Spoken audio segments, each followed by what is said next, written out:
Hi everyone, welcome back to the Castrology channel, and if you're new here, welcome. My name is Cailin and today we're going to be looking at your July 2025 horoscopes. So this is a tropical Western astrological reading, and you can watch your horoscope for your ascendant sign, your sun and your moon sign as well. If you've only got time to watch one horoscope though, I would start off with your ascendant sign, which is also known as your rising sign. The reason for that is because generally speaking, it does tend to be the most accurate overall. And lastly, I am also on Instagram as well as Facebook, so it's the same handle, which is Castrology if you want to follow me there. Hi Virgo, Sun, Moon and Risings. Welcome to your July 2025 horoscope. July is an epic month because we're going to have Uranus entering the sign of Gemini for the first time in 84 years.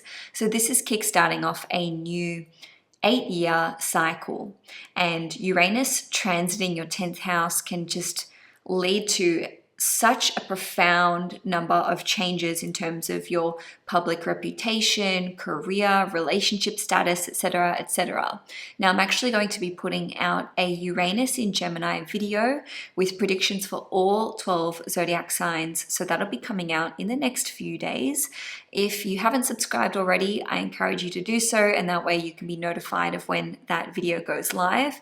In saying that, I will absolutely be mentioning this transit throughout the course of your July horoscope. So something else to note is that Mars is in your first house for the whole month. So this transit is from the 17th of June through till the 7th of August. With Mars in the first house, this can indicate that you are more goal-oriented, you have more willpower and more drive, but you can also be more accident prone. I'm a Virgo moon, hence, jarring my fingers like crazy yesterday. But in any case, let's really dive into career and business first, and then we'll segue through to finance and property, love and relationships, family, etc., etc. Okay, so when it comes to career and business, you have the Sun and Jupiter in your 11th house for almost the whole month, which is very supportive of you and your long-term goals and dreams for the future, as well as any big projects that you are working on. So basically, with the Sun in the 11th house, we've got Cancer season through till the 22nd of July. But of course, Jupiter will be in your 11th house for the whole month, and in fact, until 30th of June next year. So the 11th house is also connected to your wider network, and it's a social house, so it can lead to collaborations. Having the Sun plus Jupiter here, and of course Jupiter is exalted in the sign of Cancer, can indicate that your wider network is expanding the month of July. So you can be meeting more people, you can maybe go into business with other people. So for example, maybe collaborating together, maybe you're invited to give some public speeches or talks at other people's events. The 11th house is very connected to events, so it wouldn't surprise me if there are some workplace events that you get invited to, or perhaps you're looking at hosting some kind of event that is connected to your work or your career. Now, on a different note, we are going to have Venus transiting your 10th house, and that is for almost the whole month from the 5th of July through till the 31st of July. Now, usually I would say Venus in the 10th house is going to make you more, or come across as more charming and attractive and diplomatic, etc. But Uranus is going to closely follow Venus into the 10th house, which can see you coming off as a bit wacky, really sort of rebellious, or just having a very unique and individual hot take in terms of your career and how you're presenting with respect to your public reputation and so on and so forth. In saying that, Venus transiting the 10th house can see you investing money and resources into your career and somehow improving your visibility with career or improving your public reputation. So one way that that could play out is that you may be investing in something that's going to help you to upskill or perform better in the workplace. So think like self-development or learning something new, which is going to build onto your existing skill set, which they call skill stacking. On a different note, Venus going through your 10th house could see you maybe having the opportunity to travel for work because Venus rules over your 9th house. So moving along though, Uranus is going to enter the sign of Gemini on the 7th of July. So Uranus will be in Gemini for about 4 months until the 8th of November, at which point it will go back into Taurus. And then it will re-enter Gemini once more at the end of April in 2026, and it'll be in Gemini in your 10th house until the year 2033. So what I'm about to say is not necessarily all going to happen in July. In fact, it's probably not. And of course, not everything is going to occur, but just some ways that this can play out is that you can totally shift careers. I mean, job, profession, industry, title, public reputation, employment status can change throughout this period of time. So there may be points where you're working, then you're out of a job, or you're just pushing the pause button on your career. For some of you, that could be because you're starting a family, or because you have other responsibilities that you need to attend to, or because you're studying. It can be for a range of different reasons. And this can indicate for some of you a sudden rise in your public visibility, public reputation, maybe some of you going viral or becoming like thought leaders or industry experts, as Uranus is a higher octave of Mercury and it is really associated with genius, but it's also associated with chaos and weirdness and eccentricity. So people may view you as someone who's very eccentric or very progressive, very innovative with all these ingenious ideas. Some of you may decide to walk away from a job, a career, profession, or retire. And the way in which this happens could be very abrupt, very unexpected. Maybe people didn't see it coming. Maybe they thought that you wanted to continue on in this career. And there can also be unexpected promotions as well, or amazing career opportunities that come out of the blue. Now, if you've felt really stuck in your career and uncertain about what path you should be pursuing, then Uranus transiting your 10th house can actually give you sudden and divine insights and intuitive downloads.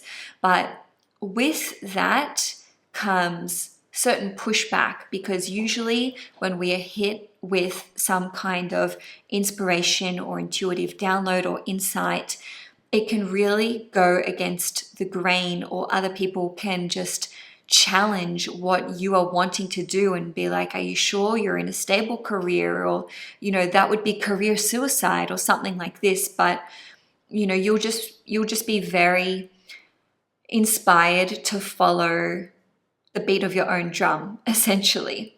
Now, also talking about career, on the 11th of July, there will be a full moon in Capricorn at 18 degrees. So that's in your 5th house. This segment is going to pertain to those of you who own your own business. So if that's not you, don't worry, there's a lot more to go in this horoscope. So for those of you who own your own business, this can see you experiencing a breakthrough. Okay, so you could launch something that is a hit or a success. You could have some kind of inspiration to move in a new direction or release a new project out into the world, or a product or a new service. Maybe you're testing the waters with your existing clientele and you get positive feedback. The reason why I see this as positive full moon is because it will be trining Mars in Virgo, which will be at 13 degrees in your 1st house. And the full moon as it is still trining you. Okay, so on a different note, we've got Mars in Virgo in our 1st house for the whole month, which of course I started the reading off by mentioning. So this is really positive for those of you in particular who are Virgo rising or Virgo suns. If you're a Virgo moon, the moon sign is less related to career, although Virgo is a sign of work. But long story short, Mars transiting your 1st house can indicate that you're better at problem solving, you're more strategic, you have a plan and you're able to execute it. This can see you overcoming issues in your work. And with Mars ruling over your third house, this could see you maybe forming a new team or spearheading an existing team. So you could be basically exploring your leadership skills or your managerial skills. Maybe you're already like a supervisor or a manager, or you have employees, and this can just see you being considered to be someone worthy of respect and listening to. In saying that, around the 20th of July, Mars is going to form a conjunction with the South Node. And this only happens once every 2 or so years. And in the sign of Virgo, you wouldn't see this happening any sooner than 19 years apart or 18 years apart. Okay, so with Mars conjunct the South Node in your first house, you may have to make a sacrifice when it comes to your work or your career. Okay, so that can be maybe letting go of an employee, maybe prioritizing what you're doing with your schedule, maybe cutting out a certain service that you offer or a product that you offer, but this is for the greater good, in that you're able to recognize it can get you a lot further if you cut this thing out. So maybe a contract is coming to an end. It could play out though as you going back into business with someone that you used to work with. So this could have been from months ago or years ago. So you could be collaborating with another person once more. Or if you had missed out on some kind of work opportunity, there may be the revival of that. Okay, so you're able to throw your hat in the ring or have a second bite at the apple, so to speak. Okay, so now let's have a look at finances and property. So for the first 3 weeks of the month, of course, the sun is still in Cancer as it's Cancer season, and Jupiter is here for the whole of the month. This can be quite positive when it comes to passive and residual forms of income. Maybe you're receiving a payout or a lump sum of money, or there's just like the expansion of assets, investments, wealth, and dividends. Okay, or you could be receiving a government payout or awarded damages for something as it pertains to like court cases and whatnot. So on the 5th of July, Neptune is going to station retrograde in Aries in your 8th house at 2 degrees. So the 8th house is related to mutual resources in astrology, and 2 degrees is the Taurus degree, which is associated with finances and resources. So Neptune will be retrograde until the end of the year, and so this can see there being changes to your plans with your significant other or perhaps your business partner as it relates to mutual resources. So maybe that's investments, stock, joint bank accounts, moving money around. On a different note, someone may be paying you back during this time, but it could be delayed, or perhaps you have to pay someone back, and it could be something that you're paying back or paying off that could take you a few months through till, maybe the end of 2026. And on the 13th of July, Saturn will station retrograde in Aries at 1 degrees in your 8th house. So again, we've got this double activation to your 8th house. And the 8th house is really all about mutual resources. So the fact that you're having both of these planets retrograde here for the first time of their cycle indicates to me that there's something really important that you need to nut out or figure out with your mutual resources. So this is like joint bank accounts, child custody, child support, alimony, spousal support. Maybe this is to do with drawing up a will, or you receiving your rightful inheritance. There could be a bit of legal backing and forcing over the course of the next few months, taking you through till maybe the end of the year when both planets station direct once more.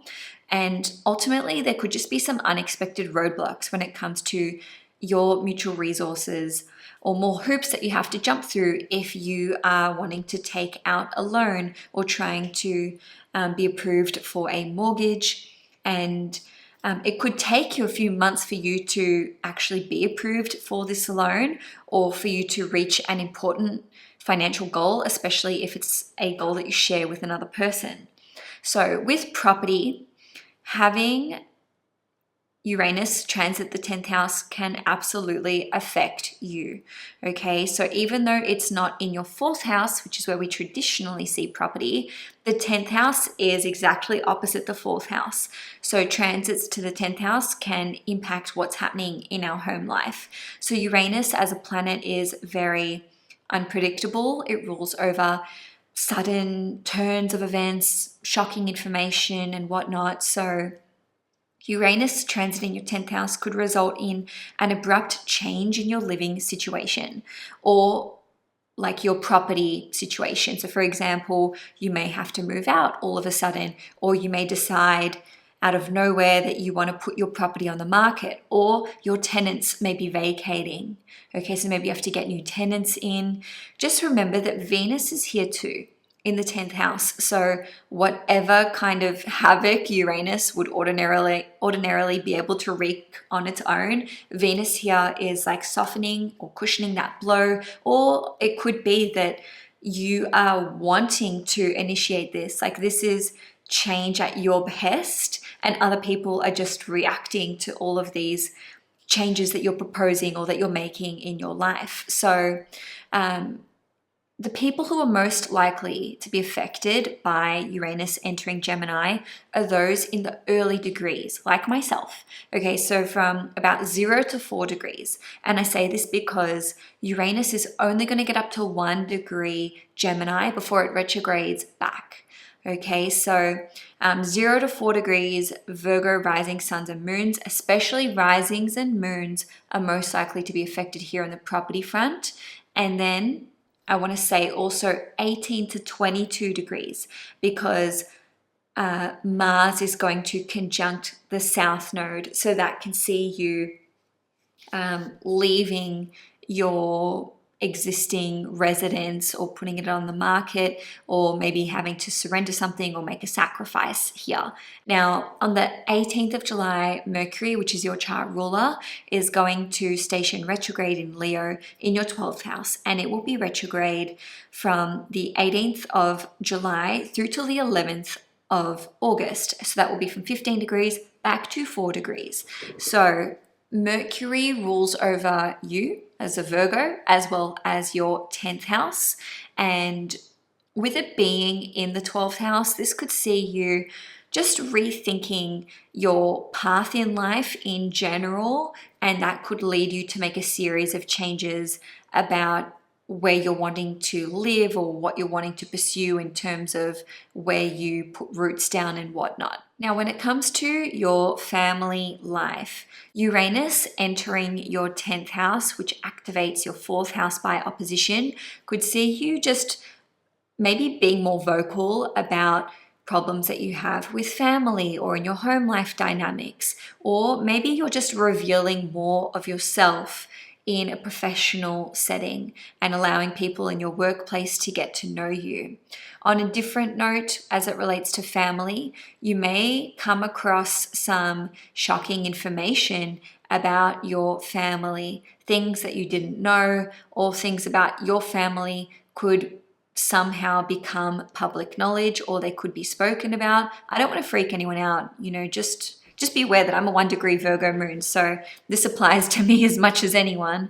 In any case, Uranus transiting your 10th house can indicate that family are really questioning your choices or maybe even your mental stability, even if you feel extremely mentally stable and confident in your choices. You could just be seen as eccentric, or maybe your choices as it relates to parenting, what you want to do with your family, how you want to raise your children, what you and your partner want to do with your future. This could be controversial in some way or kind of go against the grain. Now, looking at love and relationships, including friendships, having the Sun and Jupiter in your 11th house is really positive for friendships. So this could see your friendship group expanding. Maybe you're attending networking events, connecting to more people. I think I mentioned this with career, right, and co-workers and whatnot, but with your actual friends, so friendship groups, communities that you want to be part of, there can be a lot of social opportunities for you in the first 3 weeks of the month. If you're a Virgo between 4 degrees and 11 degrees, Jupiter is sextiling you. So to me, this indicates that your friends can help you, they can support you. If you're going through a tough time with something in your personal life, you can really lean on your friends for support. Now, on the 4th of July, Venus and Uranus will form a conjunction at 29 degrees Taurus, and in fact, Uranus will be trining you at 29 degrees Taurus from the 9th house for the first week of the month. So this can indicate that you and your significant other, if you have one, may decide that you want to take your relationship in a new direction, and this could be very, very abrupt. Okay, so the dynamics of your existing relationship could change in a legal sense. And so for some of you, this could be like getting married, applying to work overseas together. Maybe one of you needs to apply for permanent residency or citizenship so that you can be together. Of course, this is only going to apply for a select few of you. On a different note, this could see you having more faith in your existing relationship, or if you're single, just feeling a bit more confident, I guess, about the future and feeling as though your person is out there. And that's also highlighted by the full moon in the 5th house, which can bring through epiphanies and realizations for you. Now, on the 11th of July, there will be a full moon in Capricorn in your 5th house at 18 degrees, so it's trining you. The 5th house is related to love and romance, so this can see you overcoming issues in your romantic relationship. Yes, conflicts may arise, but with the trine to Mars in Virgo in your 1st house, I do think that you can basically brainstorm and overcome problems in your existing relationship together. You know, absolute most extreme case would be the breakdown of a connection. And if that's the case though, I actually think that that would be coming from you because it's trining Mars in your 1st house. Okay, for others of you, maybe your workplace romance is going to take off, given that 18 degrees is actually the Virgo degree, which rules over your work life. Lastly, having the South Node and Mars conjunct in your 1st house at 20 degrees around the 20th of July could indicate having important breakthrough conversations, or maybe just epiphanies about your romantic status and what you're wanting from a relationship. For a select few of you, this could indicate reconnecting with an old lover, okay, so an old flame from the past. For others of you, even if you're in a new relationship, this could see you actually taking action to finally cut cords and let go of a partner from the past for good. Now, lastly, for the month, this is more of like a miscellaneous section of the reading. Having Uranus at 29 degrees for the first week of July in your 9th house and having Venus here as well could indicate that important matters are coming up as it relates to travel, higher education, or perhaps even legal matters too. So you could be tying up loose ends, things could go awry. Okay, so maybe you are deciding, for example, that you want to abruptly quit your education course, or perhaps there's a legal matter that just pops out of nowhere that's unexpected. Even if you have an ongoing legal battle, this could come to an abrupt close. You know, it is going to be trining you, which is positive. There could be a bit of a moral dilemma that you are faced with in the first week of the month. So just warning you on that note. And I also wanted to mention that there's a strong activation to your 12th house, which is Leo. So the 12th house is very much a hidden house in astrology, but we are going to have Mercury retrograde there, which I've already mentioned. Then there's going to be the sun transiting your 12th house for Leo season starting on the 22nd of July. And then on the 25th of July, there's a new moon in Leo at 2 degrees, which is conjunct Mercury retrograde at 13 degrees. So what does this mean? Pretty much from the 18th of July for the whole rest of the month, it's likely that you're going to be doing a lot of introspective work, a lot of shadow work. Fears are likely to come up. Insecurities are likely to come up, but you will be able to release what no longer serves you. You'll be able to overcome hidden fears and insecurities. You'll be able to eliminate certain self-sabotaging behaviors and addictions, okay? But that doesn't mean that it's going to be easy. I would recommend things like yoga, meditation, doing things that involve healing, such as sound healing, and spending time by bodies of water as well will be very calming for you. So you may feel like your nervous system is kind of fried the month of July. I do want to make you guys aware of that, right? So we're having Venus and Uranus squaring us, and then our chart ruler, which is Mercury, in the 12th house. So there's a lot of home truths that need to be faced head on, and a lot of things that need to be released. I would call this month a great month of purging. Okay, so with that being said, that's all I have for you for this month, Virgo. I hope you enjoyed this reading. If you did, please don't forget to give the video a like and share it around and subscribe to the channel. Take care, and I will see you guys in my next video.